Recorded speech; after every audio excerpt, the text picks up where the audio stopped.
Desibar, thank you, Francis.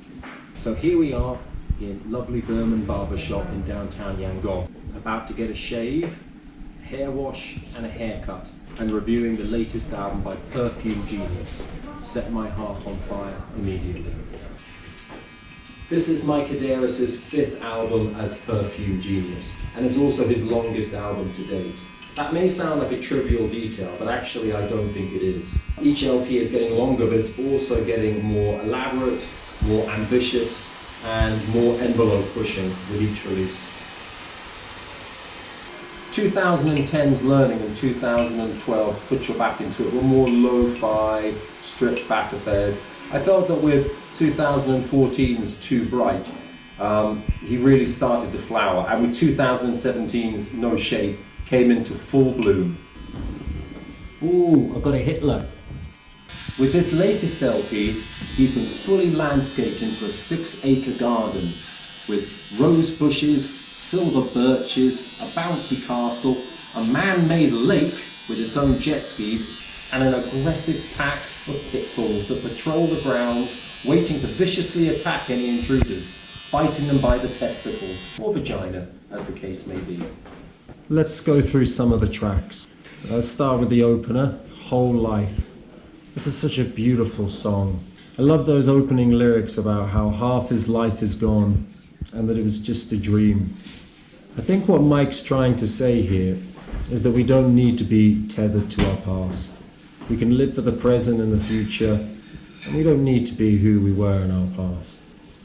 These lyrics really resonated with me, particularly the part about how half of life is gone already. I'm about the same age as Mike, and maybe half of my life is gone as well. That's why I decided today to come into Burman barbershop and treat myself to the shave, shampoo, and haircut treatment. You know, live a little. That's what I told myself. Also, the other day, my friends told me that I was ginger, and that really hurt my feelings. 3 or 4 of them. It was like an intervention or something. I am not ginger.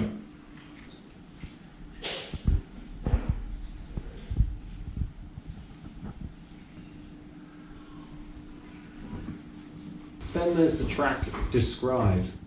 This is a bit of a departure for Perfume Genius, with those big, crunching, grunge era guitars. But then at the halfway mark, it morphs into this ethereal, very ambient outro. I think it's quite bold the way it does that, so it takes that abrupt left turn.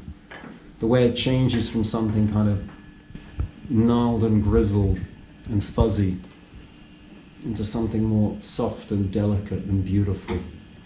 Like the way a caterpillar becomes a butterfly. Or the way that a man with a ginger beard becomes a clean-shaven man because he's being shaven by a very skillful barber called Francis at a barber shop in Yangon. Choose your metaphor. Next up is the song Jason. I think this is maybe my favorite song on the album. It's just so relatable. It's a little vignette, basically. He meets a guy called Jason and they have an intimate evening together. It's about how you can make these very short, but very, very fleeting, but also very profound connections with someone in a very short space of time. And it's the banal details that really make this stand out for me. They're both 23. One of them keeps his boots on. They're listening to The Breeders on CD.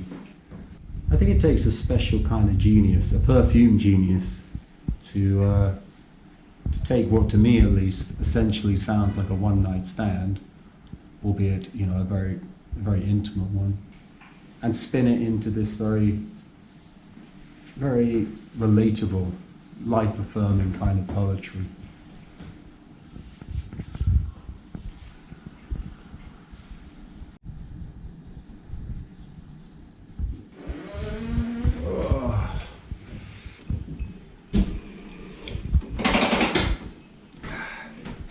Your body changes everything. As the title would suggest, this is a very physical, very visceral song with this sick 80s retro beat. You can basically feel the sweat dripping down your forehead listening to this. And then in a similar kind of vein, there's Nothing at All, which has got this throbbing synth line and these sexy, smouldering lyrics. Speaking of being sexy and smouldering, for those who've been following my channel, in my previous video, The Strokes, The New Abnormal, you'll remember that I did offer my services, you know, to perform sexual acts over the internet. Don't worry, I'm not going to make another offer like that. I will, however, make exactly the same offer, which is that I am prepared to sell my body over the internet, even if you just want to do it in the form of a chat over Messenger. I actually often find that sexting in many ways is better. You can relive and reread those intimate moments in a way that you just can't with live video. So, something to bear in mind.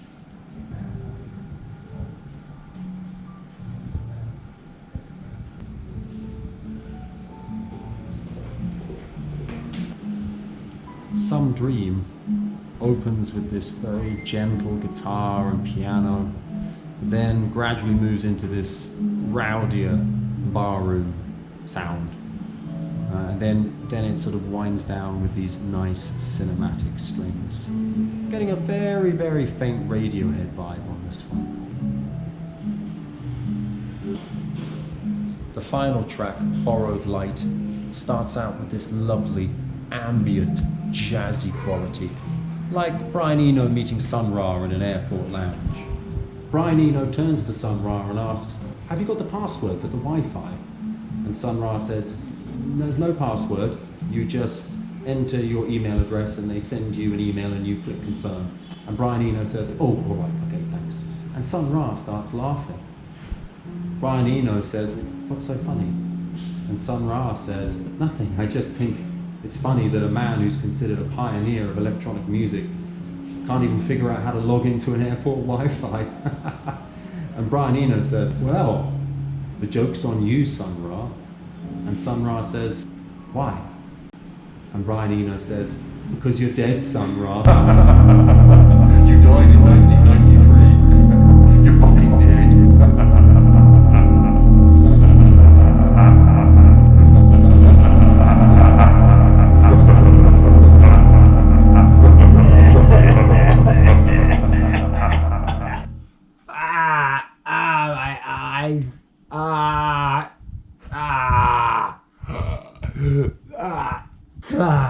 GoPro, stop recording. Gorgeous harmonies on this track. Not for the first time I got a very faint Radiohead vibe. The first time was on Some Dream. I literally just mentioned it a couple of minutes ago.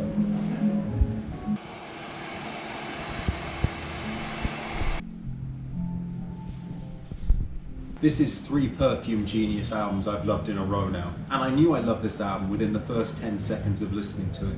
How often can you say that? This is really good. This is art. This is serious music. I'm looking forward to the next half of his life.